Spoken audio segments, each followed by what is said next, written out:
لله نحمده ونستعينه ونستغفره ونعوذ بالله تعالى من شرور أنفسنا ومن سيئات أعمالنا. من يهده الله فلا مضل له ومن يضلل فلا هادي له، وأشهد أن لا إله إلا الله وحده لا شريك له وأشهد أن محمدًا عبده ورسوله. يا أيها الذين آمنوا اتقوا الله حق تقاته ولا تموتن إلا وأنتم مسلمون. يا أيها الناس اتقوا ربكم الذي خلقكم من نفس واحدة وخلق منها زوجها وبث منهما رجالا كثيرا ونساء، واتقوا الله الذي تساءلون به والأرحام إن الله كان عليكم رقيبا. يا أيها الذين آمنوا اتقوا الله وقولوا قولا سديدا يصلح لكم أعمالكم ويغفر لكم ذنوبكم، ومن يطع الله ورسوله فقد فاز فوزا عظيما. أما بعد، فإن أصدق الحديث كلام الله، وخير الهدي هدي محمد صلى الله عليه وسلم، وشر الأمور محدثاتها، وكل محدثة بدعة، وكل بدعة ضلالة، وكل ضلالة في النار. لا وتاركاني الرابردو قيش ما نباسي كبيري كتري أم كبيرانش برابر رزقانم أبيها قدار من أمي مسلمان شيطاني لعين ئەم کە بیرانەمان بۆ نەڕازێنێتەوە چونکە خێری تیا نییە. ئەگەر خوای پەروەردگار خێری تیا ببینایە لەم گوناهە گەورانە حرامی نەئەکرد، خێری تیا نییە بۆیە خوای پەروەردگار حرامی کردووە. عاقیبەتەکە و ئاخیرەتەکەی ئیثمە و نەدامەتە و غەزەبی خوای پەروەردگارە و تووڕەبوونی خوای پەروەردگارە و هەروەها بەرەو ئاگرە خوا پەنامان بدە. بەڵام باسمان کردووە چی شتێ خوای پەروەردگار حرامی کردا لە مقابلەکەی شتێکی حەڵاڵی داناوە. زینای حرام کردا بۆ ئەوەی زوڕیەت یەکەڵ نەبێ، یعنی ناکرێ ئافرەتێک چوار پیاوی هەبێ. قال تعالى نساؤكم حرث لكم فأتوا حرثكم أن شئتم. خێزانەکانتان چێڵگەیە بۆ ئێوە، حرث لكم جێی چێڵگەیە. ئەگەر زەویەکم هەبێت مەسەلەن چەند دۆنمێک بێت، زۆر بێت، گەنم ئەوەشێنم کە گەنم و وەشان وەختی دوورە کاتێ ئیدورینەوە تێتە بەرهەم، گەنمەکە هەموو بۆ کێیە؟ هەمووی منە، چونکە زەویەکە زەوی خۆمە. نساؤكم حرث لكم. دا ژنێک تەبێ و دوانە تەبێ و سیانە تەبێت چوارت هەبێ، هەچ مناڵێک تەبێ مناڵی یەک پیاوێک ئازانی هینەوە. بەڵام زەویەک هین 5 کەس بێت،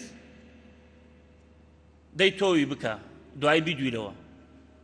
کەسێک ئەتوانی بڵێ ئەوە هین منە، ئەوە کە بڵێ هین منە، یاڵە هین پێ هەرن پێنجیان، هەرین پێنجیان، ئەیە مناڵە چی لێکەی؟ ناگونجێ، ناکری ئافرەتێ دووسێ پیاوی هەبێ. بۆیە خوای پەروەردگار زینای حرام کردا، بە مقابلی فەرموویەتی فەنکیحوا ما طاب لكم من النساء مثنى وثلاث ورباع. و هەروەها ڕیبای حرام کردا چونکە ئیستیغلالی تایە، داگیرکردنی ماڵی خەڵکی تایە بە ظولم. خوای پەروەردگار فەرموویەتی أحل الله البيع وحرم الربا. کڕین و فرۆشتن و تیجارەتی حەڵال کرد، ڕیبای حرام کرد. و خوای پەروەردگار هەچی شتێک پیسە حرامی کرد بە مقابلی ئەوەی شتی پاکە حەڵاڵە. و هەروەها هەموو شتەکانی تری. درۆی حرام کرد، بەرامبەرەکەی ڕازگۆیی هەیە. خیانەتی حرام کرد، بەرامبەرەکەی ئەمانەت هەیە. هەموو تاوانەکان. و زۆر جاش باسمان کردووە شاعر لي عرفت الشر لا للشر ولكن لتوقيه ومن لا يعرف الخير من الشر يقع فيه شر ناسي بو أو النم ناسي أنجامي بدم هركسي شر لخير جانا كاتوا تيكوي بويا خواهي پروردگار فرمي واعبدوا الله فرمي ولا تشركوا به شيئا هر عبادتي خواه كافي نية كاك من نيوشكم من زكاة دم من بروجو من حجكم أو كافي نية أو هر إلا الله أو هر إلا الله يشتا لا إله دماوة نفيكت ماوة واعبدوا الله ولا تشركوا به شيئا تولم لا ونيوجكي بروجو بحجكي بلام لولا وبيرو باورت بشتێکی ترە بیر و باوەڕت وایە کە کەسێکی تری زەرەر و قانجازت لێدا بیر و باوەڕت وایە کە شیفا لە لای غەیری خوایە بیر و باوەڕت ئەوەیە کە وا مناڵدان کە کەسێ مناڵت بداتێ کە زاتی ئەڵڵایە کەسێکی تر هەیە بتوانێەوە بکە ئەوە ئیسفادە لەو کردەوەیە ناکەی هیچ ئیسفادەی لێ ناکەی واعبدوا الله ولا تشركوا به شيئا هەموو شتەکان ئەبێ ئاوا بێ دێنە سەر کەبیرەیەکی تری ئەمەش لە ناو موسڵمانان زۆرە خوا پەنامان بدە ئیمامی ئەحمەد ڕەحمەتی خوای لێ بێ ئەفەرمێ ئەم کەبیرەیە بەگاڵتە و بەڕاست هەر خەتەرە نابێ بیکەی ئەوش لە زبانە لەو پارچە گۆشتەیە سوبحان الله ئەو لیسانە کاتی علمی تەجوید ئەخوێنی کاتی علمی تەجوید ئەخوێنی ئەمجا کە عەزەمەتی خوای پەروەردگارە بۆ دەرەکەوێ والله لە ناو علمی تەجویدا کە ئەیخوێنی عەزەمەتی خوای گەورەت بۆ دەرەکەوێ بۆ ئەم 28 حرفە یا 31 حرف چکە هەمزە و وا و یا ئیمەدی ئەخرێتە بان و 28 بێتە 31 سێکەی لەم کوتە گۆشتە لەم پارچە گۆشتە 4-5 حرفێکی ئەبێ زبانت بەری بۆ ئەوێ 3-4 حرفێکی بێ زبان بەری بۆ ئەملا 2-3 حرفێکی بێ زبان بەری بۆ ناوە چاڵی بکەی وەک گۆلی لێ بکەی هەنێکی بدەی لە چەپا هەنێکی بێنیتە دەرەوە هەنێکی ئەبێ نهێنیتە دەرەوە والحاصل اینجا عەزەمەتی ئەم زبانە چی تایە جا ئەو درۆیش بەو زبانە کرێ شتی چاکە زۆرە بە زبان بەڵام ئەمە خەتەرە جا ئیمامی ذەهەبی ڕەحمەتی خوای لێ بێ لەم بابا کە بابی کەبیرەیە وتمان هەر شتێک کە کەبیرەیە یا لەعنەتی لەسەرە یا حەدی لەسەرە یا عوقوبەی لەسەرە یا لە قیامەت بەرەو ئاگرە ئەوە هەمووی پێوترێ کەبیرە ئاەتێ زۆر جوانی هاوردێتەوە بۆ ئەم کەبیرەیە ئاەتێک لە سوورەتی ئەززومەرە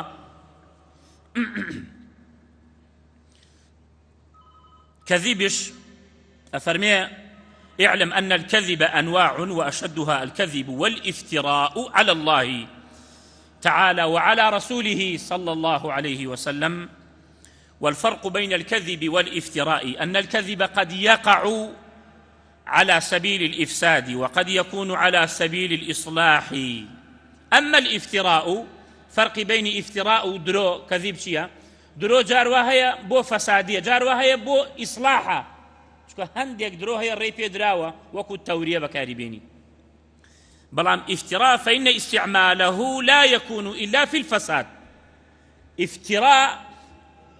دەرناشە ئیلا بۆ فەسادیە چکە ئیفترا نابێ بۆ ئیسلاح ذات البین بەڵام درۆ هەندێک درۆ ئەبێ تەوریەی پێوترێ لە شەرعە بۆیە یەکێ لە پیاوچاکان ئەگەر لە ماڵ بوایە مەسەلەن ئیشی زەروری هەبوایە تااقەتی نەبوایە شتێک نەبوایە کە ئەیاندا لە قاپی بە کوڕەکەی یا بە عەبدەکەی ماڵەوەی ئەوت ئەگەر وتیان کوا فڵانە کەس بلێ بڕۆ لە مزگەوت بگەڕێ بەشکم لەوێ بوو لە مزگەوت بە دوای بگەڕێ مەلێ لە ماڵ نییە دوای نەک بە درۆ حەسابە بێ پێی بڵێ بڕۆ لە مزگەوت بگەڕێ ئەوە تەوریە یا کەسێکی تر قەرزارە لە زمانی ئیمامی ئەحمەد کابرا ئەیبین قەرزنا قەرزی کۆرە قەرزەکەی ناداتەوە طبعا کەسێک کە قەرز کۆر بێ يحل عرضه وشکایەته کابرا ئەوەی پارەی هەیە قەرزارە نایداتەوە فلانە کەس کورە ئەو نەملایەتی کاکە نایداتەوە کورە تخوا ئەوە کەی بەشەرەکەی ئەوە يحل حەڵالێکە قسەکردنی خەڵک لەسەر خۆی هاتە بۆ نایدیتەوە کاک جا ئەم پیاوە نەیبوو بیداتەوە ڕای کردە ماڵ ئیمام ئەحمەدەوە کە دایان لە قاپی بەتونی هاتنە گیان کابرا پێیان وت ئەوە فلان کەس دەیرەیە وتی فلان کەس ئەلەیرە چییە کە فلان کەس ئەلەیرە دەسێ یعنی پەنجەی داوە ناو ئەوە تەوری بەکاری ئاورد یعنی هەندێک درۆ هەیە بۆ مەسلحەتە هەندێک درۆ هەیە واجبە لە هەنێ شوێنەوە باسیەکەین ئینشاء الله لێتان گران نەبێت کە بڵێم درۆ واجبە لە هەندێک شوێن واجبە لە هەندێک شوێن سنەتە لە هەندێک شوێن حرامە طبعا ئەوە بینی ئیفترا و درۆ لە ئیسلاح ئاکرێ بەڵام ئیفترا ناکرێ ئیفترا ئەوەیە کە بەبێ بنەما بێ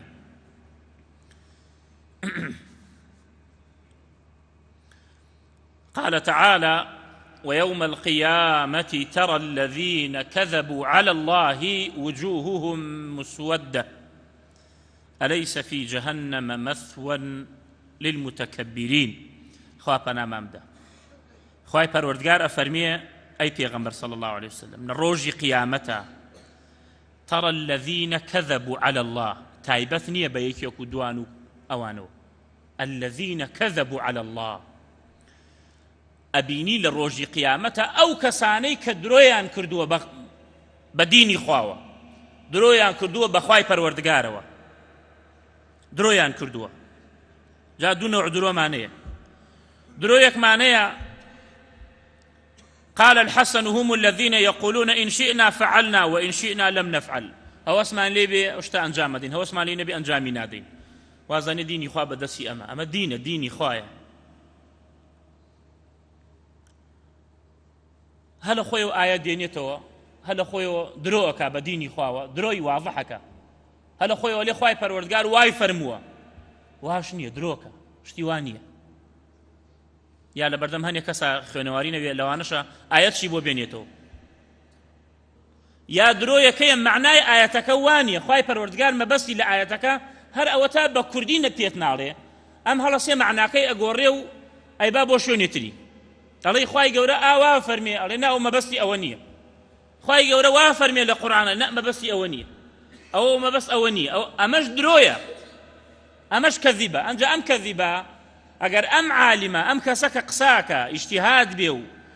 مەبەستی خواناسین بێ ئەوە ئیشەڵا تاوانبار نییە بەڵام کەسێکی معانید بێ و کەسێک لەسەر فرقەیەک و لەسەر حزبێک و لەسەر تائیفەیەک کۆرانە پشتی بگرێ و بڕوا ئەوە خەتەرە تاوانبارە بێ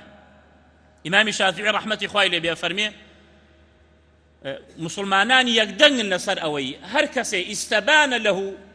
بۆی دەرکەوت حەدیثێکی پێغەمبەر صلی الله عليه وسلم نابێت تەرکی بکا بۆ قەولی هیچ کەسێک حەدیثی پێغەمبەر صلی الله عليه وسلم تۆڵی پێغەمبەر صلی الله عليه وسلم وا ئەفەرمێ ئەوە لێ مەذهبەکەی من وا ناڵێ ئەوە زۆر خەتەرە ويوم القيامة ترى الذين كذبوا على الله ياوتيان خوا كري هي خوا كشي هي كان خوا جني هي والعياذ بالله أمانان هم نوت بخواي پروردگار يهود واي نوت نصارى واي نوت يا لين دروس هاوار بكيت غير خوا كذبوا على الله والله كذبوا على الله ديك آية يك آياتك للقرآن باهبي بلي هاوار بكيت غير خوا درستا نك أو كالذي نك أو موسى فاستغاثه الذي من شيعته على الذي من هدو هاواري كد موسى فريام كوا شكا موسى جوي بيو بو حاضر بو فريايكا وقيشيكا بس كسي مردو بيو يا غايب بي تو هاواري بيبكي بلي درستا أو دروية بديني خوا أو دروية بخواي پروردگارو والله زياد لحوصة آيات لششطة آيات لقرآن فرمي فلا تدعوا مع الله أحدا لقل خواها ورمك كسي كتري أحدا نكيريه كسبان نكي لقل خوايا ملا يا رسول الله هوارا نابيت أو حقي خواي پروردگار نابي بديت پیغمبر صلى الله عليه وسلم نابي بديت پیاوچاك وبديت أولياء وبديت قبر وملائكة وخور ومانگو كإن شاء الله بياني قصي إبراهيم ماني لقل قومك كخوريانا پرستو هندي كان مانجانا پرستو هندي كان أسيريانش أپرست درسنية أوش أو تأويلا أوش درو كردنا بديني خواي پروردگاره ويوم القيامة ترى الذين كذبوا على الله أو أنا حاليان شو نبي وجوههم مسودة مبتدأ خبره دمشاويان چيا مسودة لأصلا خو دمشاويان رشنية لروجي قيامت رشبية سر شور بن داو شوانيان قرجة بيه غبارة يقريه قطرة يقريه غبرة يقريه دمشاويان رش هلا يجيسيه فنابه خواي پروردگار عەبدوڵای کوڕی عەباس ئامۆزای پێغەمبەر صلی الله عليه وسلم لتفسير أو آيتي لسورة آل عمران أفرمي يوم تبيض وجوه وتسود وجوه روجك قيام لروج قيامتها هن دمتاو سبيه به هن دمتاو رشبه أفرمي أو كساني كوادمتاو سبيه بأهل سنة وجماعة وأوانيان كدمتاو رشبه أهل بدعة شتێک ئەکەنە ناو ئەم دینەوە شتێکەنە عیبادەت لەم دینە کە ڕەسوڵ الله پێمانی نەوتە صلی الله عليه وسلم خدا فەرمی ئەلەیسە فی جەهەنەمە مەثوى للمتكبرین ئەمە بۆ تەقریرە أليس الله بكاف عبدا أليس ذلك بقادر على أن يحيي الموتى أليس الله بأحكم الحاكمين جوابك چییە؟ بلى جوابك بلايا أليس في جهنم مثوى للمتكبرين آية لناو جهنم مثوى يعني مأوى لناو جهنم جيغاي أم متكبران النية بلى جوابك هيا جي اوان هيا أم آية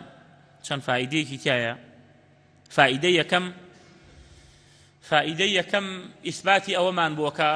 کە ڕۆژێکمانەیە بێ لەم ڕۆژە ئەو ڕۆژی قیامەتە قال تعالى ويوم القيامة إثبات روج قيامتك مسلمان بيبي باوري وابي إيماني وابي كباوري هبي بروجك كأم مخلوقاته شنامينيت ونفخ في الصور فصعق من في السماوات ومن في الأرض إلا من شاء الله مقاوي خواي پروردگار خوي ويستيلي بيت هنديك لين أو حوريكاني جنة أو هش ملائكيك عرش الله قرنو أوانو وهنديك لين أما نفخي دوما روجك دي يوم تبدل الأرض غير الأرض والسماوات وبرزوا لله الواحد القهار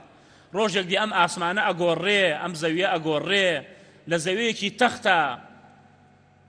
هي تخت آوا نشاليتيا نبرزيتيا نسي برهيا همو مخلوقات لو يخربيتو بروتو قوتي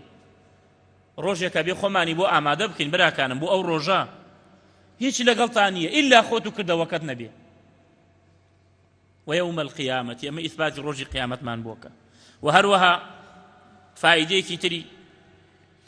ناخوشترين شتل روج قيامة بوكيا ويوم القيامة ترى الذين كذبوا عاقبتي خرافة أو كساني كدروكا بديني خواوة إما بابا كمان بابي الكذبة دروش من هيا بديني خواوة كري بخواي پروردگارو درو من هيا بپیغمبر وكري صلى الله عليه وسلم هل خوتو حديث بيني توا أولا سردمي إمام أحمد بيش أوان ربوا هل خوانو حديثي عن هاوردته بوي مذهب كيف خوي بيق قائمك أو درويا يا بيغمبر صلى الله عليه وسلم شتيك بلي تو معنا كي بقوري بلي ما بس يوني أو شيء كلا درو ودرو ما نشي لبيني يكتريا جاء مدرو كردنا بخواي پروردگار وجاري أمش عاقبتي عن خراب أو كساني كدرو كان بديني خواوا قال تعالى آياتك ماني لسورة الأعراف إمام ابن قيم رحمة خواي لبيه درو كردن بديني خواوا وتن فتوى دان ببيع علم لدواي شريك بو خوا قرار دان باسي كردو يعني لو قورتر دايناوا قل إنما حرم ربي الفواحش ما ظهر منها وما بطن والإثم والبغي بغير الحق وأن تشركوا بالله ما لم ينزل به سلطانا وأن تقولوا على الله ما لا تعلمون لدواي شريك بوخوا قرادان أمجا فرميتي وأن تقولوا على الله ما لا تعلمون نازان اشتيك نازان تو ايري او زور خطر براستي خالي كيتر فائدة كيتر لو درو كردن حرام براكان ويوم القيامة ترى الذين كذبوا على الله درو كردن حرام براكانم والله إمام بخاري أفرمي لو روجي كزانيمة غيبت حرامة درو حرامة يتر درو غيبت بدمنا نهاتوا أو إمامنا وابنا سلفي صالحي إيما وابنا خطر درو كردن حرام درو كردن وهروها فائديكي تري تايا معايتا أقدار ما نكاتوا كويوم القيامة ترى الذين كذبوا على الله فتوى بدي ببيع علم أما زور خطر براسي فتوى دان ببيع علم زور خطر أو قصي أو صحابة كوازامار بو سري شكابو خەوتن لەکێ لە غەزاکانە خەوتن بەیانی هەرسا کابرا تووشی جەنابەت بوو هەرسا پرسیاری کرد لە سەحابەکان وتی من سرم لە خوێن هاتووە ئاوش حازرە بەڵام ئەتوانم تەیەموم بکەم ئەترسم خۆم بشۆرم سرم نەزیف بێ من نەخۆشم وتیان مادام ئاو هەیە ئەبێ خۆت بشۆری خۆی شۆری سەری نەزیف بوو سەحابەکە وەفاتی کرد خەبەریان داوە پێغەمبەر صلی الله عليه وسلم فەرمووی قەتەلوو لەو کوشتیان خوا بیان کوژێ ئەلا سەئەلوا ئیذ لەم یعلەموا ئەو بۆ پرسیاریان نەکرد ئەگە شتێک نازانن بۆ پرسیاریان نەکرد ئینەما شیفاء العەیی سوئال شفای نەخۆشیەک شفای کەسێ کە شتێک نەزانی ئەوەیە سوئال بکە فاسألوا أهل الذكر إن كنتم لا تعلمون شتێک نازانی پرسیار کە لە ئەهلی علم ئەگەر ئێوە نازانن ئەلا یەکفیه کفایەتی بۆ هەر ئەوە بسم الله دەمچاوی بسڕێ و هەردوو دەستی بسڕێ ئەوە هەم غۆسلی جەنابەتی لەسەر لاچوو هەم دەستنوێژی لەسەر لاچوو نوێژ خۆیە کردوتەوە فتوادان بەبێ علم ئەو کابرای تر کە فتوایدا بەبێ علم کابرا نەوتونەوە کەسەکەی کوشت بوو ئەوی کوشت بووە 100 کەس خۆتە دەیتە کوشتن خەڵکشە دەیتە کوشتن ئەوە لەیلە خۆی داوە کوشتن لەوێ خەڵکیان داوە کوشت کە فتوایاندا بەبێ علم فائیدەیەکی تر لەم ئایەتە درۆکردن بە دینی خواوە عاقبەتەکەی بۆ کوێیە أليس في جهنم مثوى للمتكبرين عاقبتك بناو آقرة وهروها فائديك تري لم آية تحريم الكبر أليس في جهنم مثوى للمتكبرين أواني كوا تكبرك كمتكبر كعبادتي خواناكا كخويان زليلناكا بخواي پروردگار كدرو دلصاها لبصن بديني خواوا وهروها فائديك تري عقوبي متكبر شيء لقيامته أليس في جهنم مثوى للمتكبرين أوش عقوبي متكبرة عقوبي كاذبة تحريم كذبة تحريم كبرة وهروها ابن الجوزي فرميه وقد ذهب طائفة من العلماء إلى أن الكذب على الله وعلى رسوله كفر ينقل عن الملة وينهاردوتيان دروكردن بديني خواوة بخواوة ودروكردن بپیغمبر صلى الله عليه وسلم إنسان تي كافر به لدين الجددر ولا ريب أن الكذب على الله وعلى رسوله في تحليل حرام وتحريم حلال كفر محض أما دروكردن بخواي پروردگار و ديني خواو دروكردن بپیغمبر صلى الله عليه وسلم لتحريم حلالك أو خواي قورا وپیغمبر صلى الله عليه وسلم بشتي وتيانا حلالة طبرينا أما حرامة بوني ما نطائفة وامانية عالم كانيان قورا كانيان قشا كانيان ملا كانيان بلي أما حرامة حلالش بي بلي حرامة أو حرامة أو عبادتي غير خوايا وكفرة يا اشتي خواي قورا وپیغمبر صلى الله عليه وسلم وتيبيتي أما حرامة بلي حلالة أما بويا پیغمبر صلى الله عليه وسلم فرمويتي إن كذبا علي ليس ككذب على أحد من كذب علي متعمدا